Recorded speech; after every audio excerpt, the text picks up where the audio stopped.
नमस्कार, मैं हूं आदित्य सिंह। कुछ दिनों से नहीं बल्कि कुछ सालों से नृशंस हत्याओं के घटनाक्रम में लगातार इजाफा देखने को मिल रहा है। इसका स्तर इतनी तेजी से बढ़ रहा है जिस पर रोक लगाना अब मुश्किल होता जा रहा है। बता दें, जिस तरीके से हत्याएं की जा रही हैं उसे देखकर सामने वाले की रूह कांप जाए, लेकिन क्या जो उस हत्या को अंजाम देता है, क्या उसकी रूह कांप रही है ऐसी घटनाक्रम को अंजाम देने में? ये एक बड़ा सवाल है।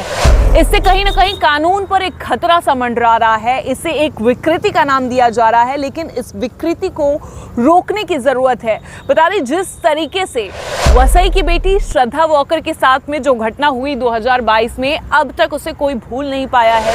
देश ही नहीं बल्कि दुनिया भी इस पूरे घटनाक्रम को सुनने के बाद स्तब्ध हो गई थी, जहां पर श्रद्धा वॉकर की हत्या उसके अपने he live in relation partner Aftab Poonawalla ने 30 से अधिक टुकड़ों में करके कर दी थी और फ्रिज लाकर फिर उसके बाद का जो घटनाक्रम था वो दिल दहला देने वाला था। श्रद्धा का कत्ल करते समय आफ्ताब पूनावाला की क्या मानसिकता रही होगी।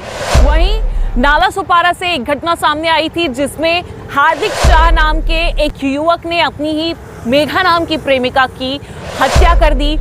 हत्या करने के बाद अपने ही प्रेमिका के शव को उसने बेड में छिपा कर रख दिया और जब धीरे धीरे बदबू परिसर में फैलने लगी तो पड़ोसियों ने पुलिस को इत्तला किया, जिसके बाद मामले का खुलासा हो पाया और पता ये चला कि हार्दिक शाह और मेघा कुछ सालों से लिव इन रिलेशन में रह रहे थे और उसके बाद आपस में किसी बात को लेकर कहासुनी हुई, जिसके बाद इस तरह की घटना को आरोपी ने अंजाम दिया। वहीं अगली घटना मीरा भाईंदर से सामने आई, जिसमें सरस्वती वैद्य नामक महिला की मनोज साहनी नामक पुरुष ने हत्या कर दी और उसके बाद में आरी से उसके शरीर के टुकड़े किए। टुकड़े करने के बाद उसे कुकर में उबालकर मिक्सर में पीसकर कुछ टुकड़े कुत्तों को खिलाया करता था, लेकिन घर में शव कई दिनों से पड़े होने के चलते दुर्गंध आने लगी और पड़ोसियों ने पुलिस को जानकारी दी, जिसके बाद मामले का खुलासा हो पाया। इस प्रकरण में भी मनोज और सरस्वती दोनों एक साथ लिव इन में रहा कर रहे थे।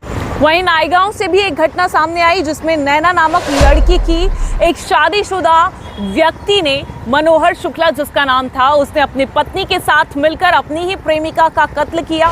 उसके बाद शव को ठिकाने लगाने का प्लान दंपति ने बनाया और सूटकेस में नैना के शव को भरकर उसे गुजरात में फेंक दिया। नालासोपारा के पेलहार की खबर आपने देखी होगी, जिसमें चांदनी शाह नाम की एक बच्ची लापता हो जाती है। उसके परिवार वाले गुमशुदगी की अर्ज दाखिल करते हैं, जगह जगह पर इश्तिहार छपाते हैं। उसके बाद में कुछ दिनों बाद चांदनी शाह के बगल वाले घर में ही उसका मृतदेह पाया जाता है। उसके बाद पता ये चलता है कि चांदनी के पड़ोसी ने ही इस कत्ल को अंजाम दिया है। उसके बाद बोरी में भरकर उसे बगल वाले घर में रख दिया है। इस मामले में चांदनी अपने पड़ोसी लड़के को चिढ़ाया करती थी, जिससे गुस्से में आग बबूला होकर उस लड़के ने चांदनी का कत्ल कर दिया। इसमें चांदनी और आरोपी दोनों ही नाबालिग थे।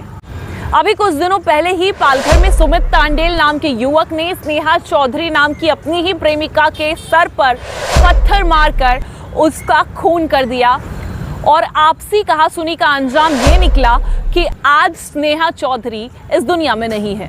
अभी हाल ही में वसई में आरती यादव की जिस तरीके से नृशंस हत्या की गई दिन दहाड़े बेरहमी से, जिसमें लोग तमाशबीन बने रहे, जिसमें आरती के ही सिरफिरे आशिक ने बेरहमी से उसके सिर पर मारकर उसकी हत्या कर दी। और कल की घटना आप सभी ने देखी सुनी, जिसमें विरार में एक दामाद ने अपनी सास का बड़े बेरहमी से कत्ल किया। अपने ही बच्चे के सामने, 11 वर्षीय बच्चे के सामने अपनी सास का बाल खींचते हुए ले आकर उसके हाथ पैर को बांधकर पहले उसके पेट में धारदार हथियार से वार किया, बाद में गला रेत कर उसकी हत्या कर दी। इन सभी अपराधों में एक बात ये भी गौर करने वाली है कि सभी के दिमाग पर गुस्सा इस कदर हावी हो गया कि उनकी सही और गलत की फर्क करने की क्षमता मिट सी गई हो मानो। और ख़ास बात सतर्कता के तौर पर यह भी है कि हमें पहचानना होगा ऐसे लोगों को जो हमारे आसपास रहते हैं, जो हमारे साथ रहते हैं, उनकी मानसिकता कैसी है, उनकी मानसिकता कब कैसे परिवर्तित हो सकती है। इसके अलावा कानून में एक बहुत ही बड़े बदलाव की भी ज़रूरत है इस तरह के अपराधों को रोकने के लिए।